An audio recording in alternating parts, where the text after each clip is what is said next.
Friends, tonight we continue reading Jake and the Hobo, My Summer of Love. Jake and the Hobo, as we had said before, a 16-year-old girl fleeing her impoverished home in the middle of the night meets Erasmus P. Hobbs, a good Samaritan veteran, a professional hobo who lives in his handmade RV called Emma Goldman with his wise dog, Socrates. And she writes this story 20 years after she met this man, she said, who transformed her life. She said, in this summer of love, my world had changed, and I learned something I never thought possible, and that was to love myself. Now, in chapter 9, we pick up Erasmus had been inadvertently shot by a cop in San Antonio, Texas. They had been rescued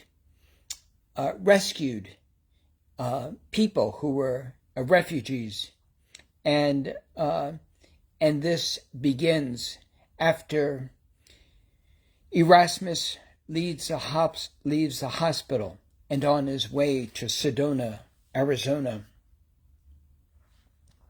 Surrender. The heroics, the hero's journey, ain't always heroic. I had been afraid I'd lost Erasmus. I wanted to put the nightmare behind me as soon as possible. I was driving slowly, and easily, avoiding the bumps and keeping between the lines. Erasmus, you okay back there? Not too fast? Straight ahead. Remember, the hero's journey isn't always heroic or in a straight line, said Erasmus. How so? The hero's journey is about facing our demons and finding our way home. I like that line. The hero's journey is about facing our demons and finding our way home. Excuse the author's interruption. Now I understand this even more vividly with the challenges along the way after the shooting and Erasmus nearly dying. Erasmus said, "Don't worry about me, Jake. Hero's journey or not, nothing can slow me down beside a bullet, a bit of cancer, and Agent Orange." Really, said Matt, you've been the luckiest cat with 9 lives, but even with all your good karma, I wouldn't push my luck. We still have a few hours to Albuquerque, and I have a friend who owns the Road King Motel. Jake, there's a terrific history museum in Albuquerque called the Indian Pueblo Center, with many stories about the Pueblo people of the area. Tell me more. Maybe we'll go there tomorrow. I've often been in and out of Albuquerque, and this place I always come back to, said Matt. You're like Erasmus. He's always a museum and art junkie. I'd never been to a museum till he took me to the one in Cleveland. I love going to museums. Otherwise, it would get more than a bit boring simply driving. I've been back and forth across the USA, and whenever I can, I try to find a new museum or art center. We reached the outskirts of Albuquerque and found the Road King Motel, which looked like a big log cabin. The rooms were comfortable, with Pueblo bed rugs hung on the wall and comfy beds. I changed Erasmus's bandage. How does it feel? It looks clean and the sutures have healed. A little tender, but soon I'll be racing up the mountain. I'm looking forward to that day when we can race up the mountain together, I said. The shooting had taken a lot out of him, and he was moving a little slow. Nevertheless, he had always been the comeback kid over the past few months. No matter the adversity, I believed he would always come back stronger and better.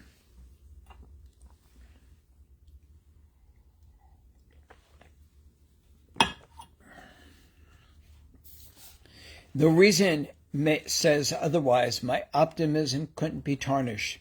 In the evening, we strolled around the old town, listened to folk music, and Matt and Erasmus and I had the most enchanted evening.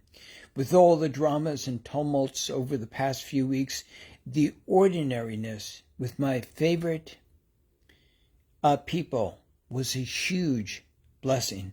Matt said, "My friend came into town, so I'll stay in his room and see you in the morning." In the middle of the night, I dreamed I was chasing Erasmus. He rode away from me up a long canyon on a white horse. Excuse me, with Socrates. "Wait, I'm coming too." I woke with a start and looked over the other bed and saw it was empty. "Erasmus!" I heard a voice. "Come outside. The moon is lovely." He was swaddled in a sheet and playing his guitar softly. The stars were dancing above us and the moon reflected on the ghostly shadows of the mountains. It's like the god Apollo painted this moment of perfection for Selene. I soon fell asleep with his music dancing in my dreams. In the morning, Matt came in with breakfast, a tray of scrambled tofu, veggies, black beans, juice, and tofu. "Jake, how come you never cook for me like this?" asked Erasmus with a wink. I threw a pillow at him, but Matt caught it in mid-flight. "Sorry, but we can't be too frisky until Erasmus is back in the saddle." I slipped outside, wrapped in a blanket, and watched the sunrise. Morning colors of lilac and orange, dazzlers of sunlight, and the wisp of clouds danced in all the inconceivable colors of enchantment. I stood up and sang a song without words, like Sojourner, but this was my song, my prayer for the morning. My song rose across the valley and lingered like the lone cloud ahead. Almost as if on cue, a good-looking, clean-shaven guy with a long blonde hair in a ponytail and a straw cowboy hat strolled out, and my 16-year-old hormones were bubbling fast. "Everyone, this is Matt." Matt put his arm around him and kissed him on the cheek. Wow, a breeze could have knocked me over. My entire fantasy of hooking up with Matt disappeared.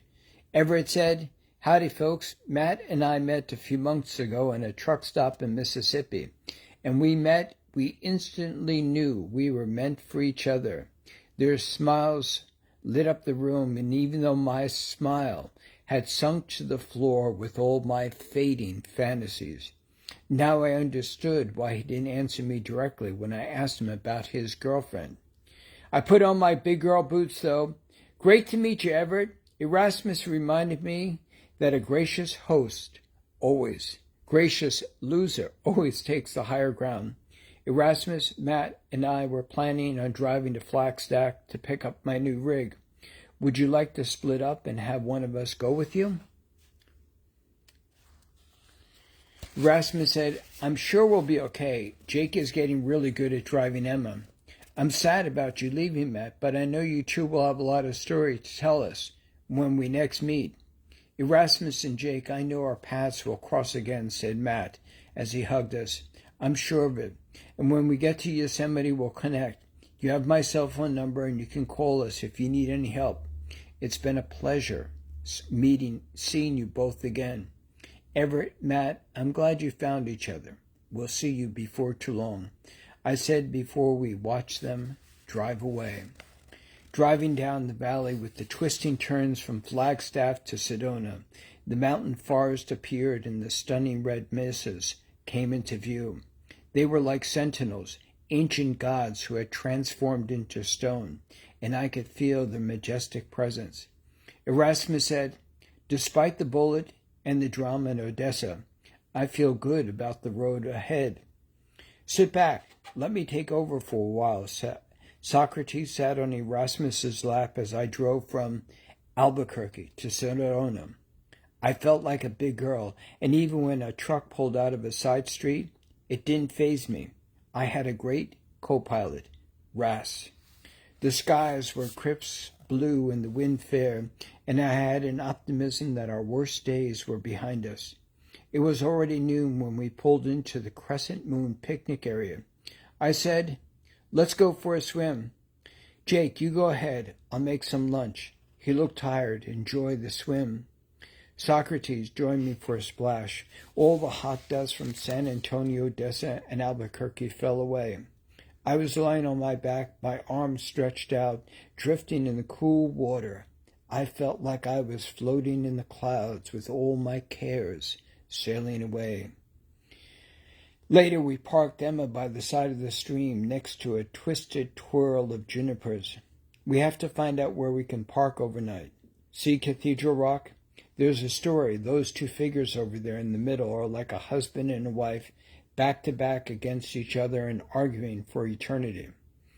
It seems like a pretty bleak view of relationships. I agree, but it's a legend. Don't you love how majestic this is? Whenever I'm here, I marvel at the millions of years it took to make this. We sat on the rocky outcropping overlooked Cathedral Rock. I was mesmerized, watching the landscape, the clouds rolling by and the play of orange and purple red sunlight through the clouds. Erasmus, I could sit here forever and be thoroughly enchanted by this. It's sublime, and tomorrow morning maybe you can hike up there. Erasmus, this has been one extraordinary journey these past few months. Extraordinary. That's an understatement. The past few months has been a maelstrom of good fortune, happiness, incredible surprises. Sedona is famous as a vortex, a place of great energy and transformation.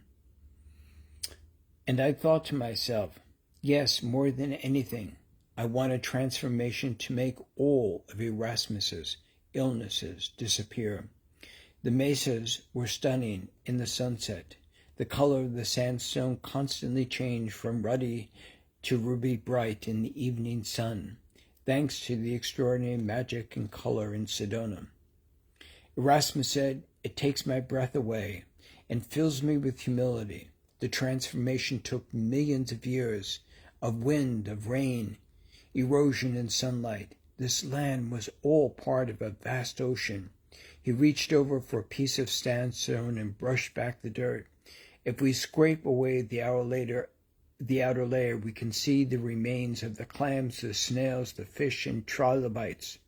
We're only a tiny part of this story, and one day we'll be part of this fossil. It's a good reminder of the impermanence of life and my mortality. And so we stop today on page 197, ongoing stories of Jake and the Hobo, My Summer of Love. Other books you can also find of Celebrate Life. And so if you can, please order Jake and the Hobo, My Summer of Love.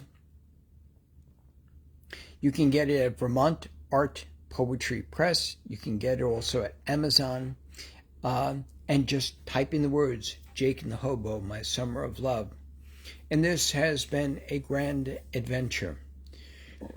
An incredible journey over 8 years, writing the story of these two people, Jake and Erasmus P. Hobbes, of Socrates, of Sojourner, and also of Roshi Jim.